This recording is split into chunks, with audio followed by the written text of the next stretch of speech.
तो हेलो मेरे प्यारे दोस्तों, एक बार फिर से स्वागत है आपका अपने यूट्यूब चैनल वर्क्स वंडर्स में, जहां हम आज डिस्कस करने वाले हैं राजभाषा एस्टेब्लिशमेंट और financial rules related important question answer के बारे में।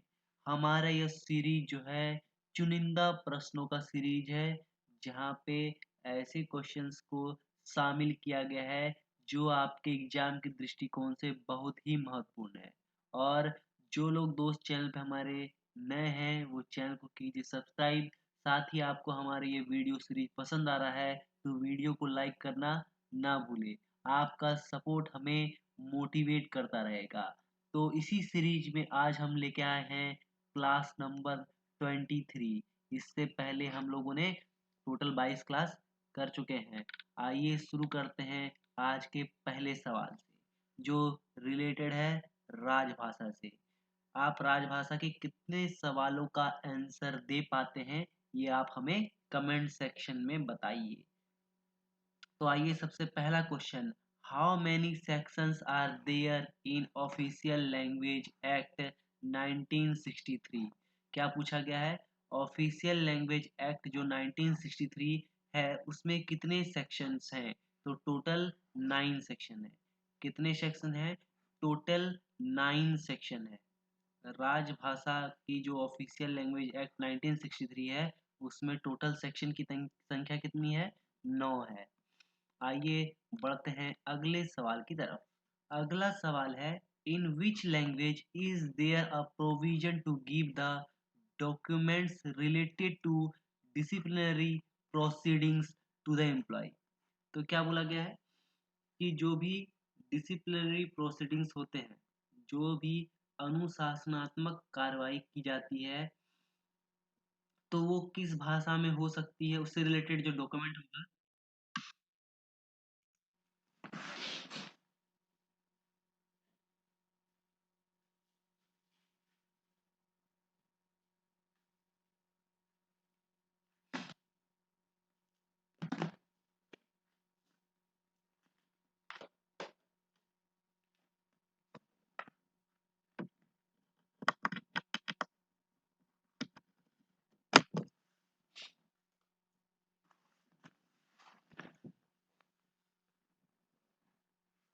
तो जो भी अनुशासनात्मक कार्रवाई की जाएगी उससे रिलेटेड जो डॉक्यूमेंट होगा वो कौन सी भाषा में हो सकता है? तो वो या तो हिंदी या फिर अंग्रेजी, किसी भी भाषा में हो सकता है जिसमें वो एम्प्लॉय चाहता हो, जिसमें वो रेलवे कर्मचारी चाहता हो, उस भाषा में क्या होता है, डिसिप्लिनरी प्रोसीडिंग्स हो सकती हैं। साथ ही उसके डॉक्यूमेंट्स भी उसी भाषा में होंगे। बढ़ते हैं अगले सवाल की तरफ। अगला सवाल है, in which language order are the announcement to be made at railway station? तो हम लोगों ने देखा है कि जब भी कोई ट्रेन रेलवे स्टेशन पर आती है तो अनाउंसमेंट होता है। तो बोला गया है कि जो अनाउंसमेंट होता है वो कौन सी भाषा में होगा, या फिर उसकी भाषा का क्रम जो होगा किस भाषा में होगा? तो सबसे पहले होना है रीजनल में, रीजनल लैंग्वेज जो होगी वहाँ उस भाषा में होगा, फिर हिंदी में होगा और फिर अंग्रेजी में होगा। इन 3 भाषाओं में क्या होता है? अनाउंसमेंट होता है। बढ़ते हैं अगले सवाल की तरफ। अगला सवाल है, what does the translation of statutory rules regulation and orders are as per the constitution? तो जो भी रूल्स हैं रेगुलेशंस हैं उसका जो ट्रांसलेशन करने का जिम्मेदारी बनता है, जो भी क्या होता है as per the order of constitution होता है, वो सारा जिम्मेदारी है मिनिस्ट्री ऑफ लॉ, विधि विभाग का जो ये जिम्मेदारी बनता है कि उसका ट्रांसलेशन करे, अनुवाद करे हिंदी में। बढ़ते हैं अगले सवाल की तरफ। अगला सवाल है, फॉर whom is the राजभाषा individual cash award scheme prescribed? तो जो राजभाषा का कैश अवार्ड स्कीम है वो कौन से कर्मचारियों के लिए प्रिस्क्राइब्ड है, दिया जा सकता है? तो ये officer up to the level कौन सा? Junior administrative grade. Junior administrative grade तक के ऑफिसर के लिए जो है गजेटेड ऑफिसर में जूनियर एडमिनिस्ट्रेटिव ग्रेड के ऑफिसर तक को क्या होता है, इंडिविजुअल कैश अवार्ड दिया जा सकता है। साथ ही साथ सारे नॉन गेजेटेड स्टाफ जो है उनको भी ये अवार्ड दिया जा सकता है। बढ़ते हैं अगले सवाल की तरफ। अगला सवाल है, हिंदी सलाहकार समिति is constituted in which ministry. तो हिंदी सलाहकार समिति जो है कौन सी मिनिस्ट्री द्वारा बनाया गया है, कौन सी मिनिस्ट्री में बनाया गया है? तो ये क्या है, सभी मिनिस्ट्री में बनाया गया है। हिंदी सलाहकार समिति जो है हर एक मिनिस्ट्री में क्या होगा, हिंदी सलाहकार समिति जो होगा बनाया गया है, कॉन्स्टिट्यूटेड किया गया है। बढ़ते हैं अगले सवाल की तरफ। अगला सवाल जो है हमारा रिलेटेड है इस्टेब्लिशमेंट सेक्शन से। पूछा गया है, what is the maximum period of suspension that can be extended at the time after review of the competent authority. तो क्या है, जिस किसी को भी सस्पेंड किया जाता है तो 90 दिनों के भीतर, 90 डेज के भीतर क्या हो, उसको रिव्यू करना होता है। अगर रिव्यू करने के बाद भी कॉम्पिटेंट अथॉरिटी, ध्यान देने वाली बात क्या है, कॉम्पिटेंट अथॉरिटी को क्या होता है, ये लगता है कि नहीं इसे सस्पेंशन में ही रखना है, तो अगले 180 दिनों तक, मैक्सिमम क्या है, अगले 180 दिनों तक, रिव्यू होने के अगले 180 दिनों तक क्या हो सकता है, उसे सस्पेंशन में रखा जा सकता है। नेक्स्ट 180 डेज तक क्या है, सस्पेंशन में रखा जाता है। और ये पावर किसके पास है, कॉम्पिटेंट अथॉरिटी के पास है। बढ़ते हैं अगले सवाल की तरफ। अगला सवाल है, what is the minimum period of a child care leave to be considered for sanction to a female government servant. यहाँ पे ध्यान देने वाली बात है, मिनिमम चाइल्ड केयर लीव पूछा गया है, तो आपको दोस्तों कमेंट सेक्शन में बताना है maximum child care leave. Minimum कितना है, मिनिमम 5 दिन है। मैक्सिमम आपको कमेंट सेक्शन में कमेंट करके बताना है कि मैक्सिमम जो है चाइल्ड केयर लीव कितने दिनों तक दिया जा सकता है। बढ़ते हैं अगले सवाल की तरफ। अगला सवाल है, what is the time period for transfer of application to the other public authority for request of information under section 6(3) of RTI.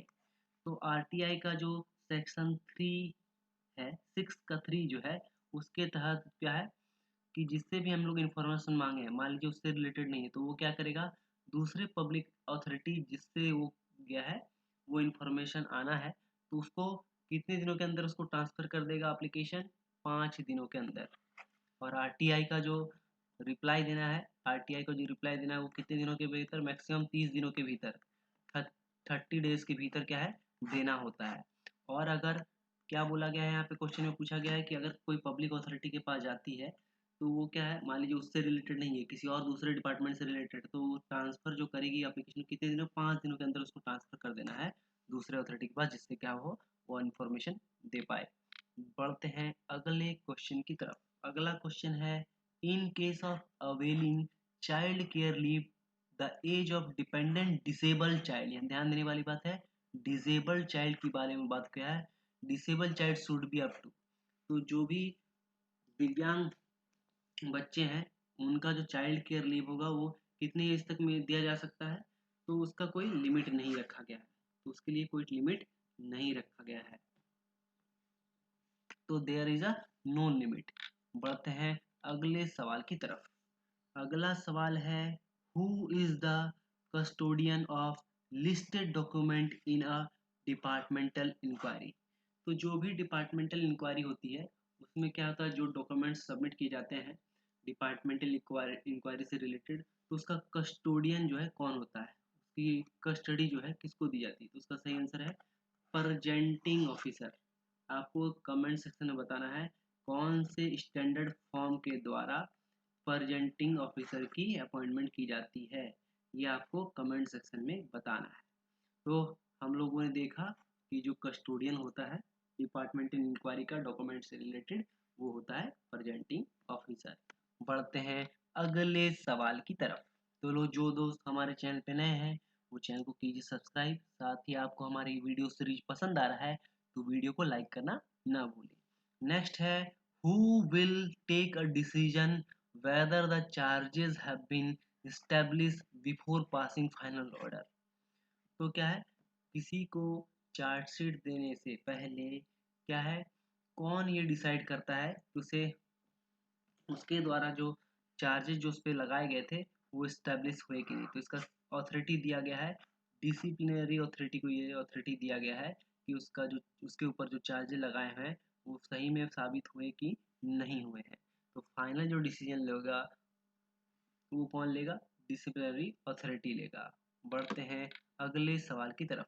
अगला सवाल है the period of maternity leave on account of miscarriage and abortion should be restricted to dash days during the entire service.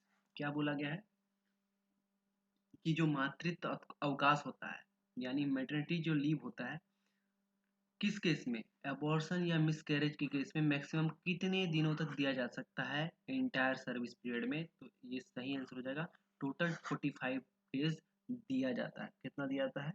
Total 45 days दिया जाता है। बढ़ते हैं अगले सवाल की तरफ। क्या बोला गया है कि recognised trade union official can be allowed to act as a defence council in DAR cases, disciplinary and action rule cases in dash number of cases. तो जितने जो रिकॉग्नाइज्ड यूनियन है वो क्या कर सकते हैं? डिफेंस काउंसिल की तरह भाग ले सकते हैं किसी भी DR एक्शन के केस में। तो इसके लिए कोई भी लिमिट नहीं रखी गई है कितने नंबर ऑफ केसेस में वो भाग ले सकते हैं। एनी नंबर ऑफ केसेस जो है उसमें वो भाग ले सकते हैं एज अ डिफेंस काउंसिल। बढ़ते हैं अगले सवाल की तरफ जो रिलेटेड है किससे? फाइनेंस से। किससे रिलेटेड है? फाइनेंस। क्या बोला गया है? QCBS का फुल फॉर्म क्या है? तो सही आंसर है quality and cost based selection. QCBS का फुल फॉर्म क्या है? Quality and cost based selection. बढ़ते हैं अगले सवाल की तरफ। अगला सवाल है the expenditure of the railway is not covered in demand for grants number 85। क्या बोला गया है कि जो एक्सपेंडिचर रेलवे का एक्सपेंडिचर है उसको अब कौन से डिमांड ऑफ ग्रांट में रखा गया है? तो डिमांड फॉर ग्रांट्स नंबर 85। कितना? डिमांड्स फॉर ग्रांट्स नंबर 85 जो है उसमें सभी रेलवे के एक्सपेंडिचर को रखा गया है। बढ़ते हैं अगले सवाल की तरफ। अगला सवाल है the plan head under which works for customer amenities are included. तो जितने भी पैसेंजर से रिलेटेड सुविधाएं हैं उसको कौन से प्लान हेड के अंदर रखा गया है? वो रखा गया है plan head 53 PH 53। Plan head 53 के अंतर्गत क्या है? जितने भी पैसेंजर से रिलेटेड सुविधाएं हैं चाहे वो अनाउंसमेंट सिस्टम हो, चाहे वो कोच इंडिकेशन बोर्ड हो, इन सब में जो भी खर्चा आता है या CCTV हो वो सब कितना है? प्लान हेड 53 के अंतर्गत। मतलब पैसेंजर रिलेटेड से रिलेटेड जो भी आता है वो कितना में आता है? 53 में आता है।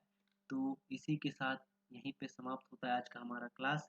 ये है हमारा फ़ोन पे।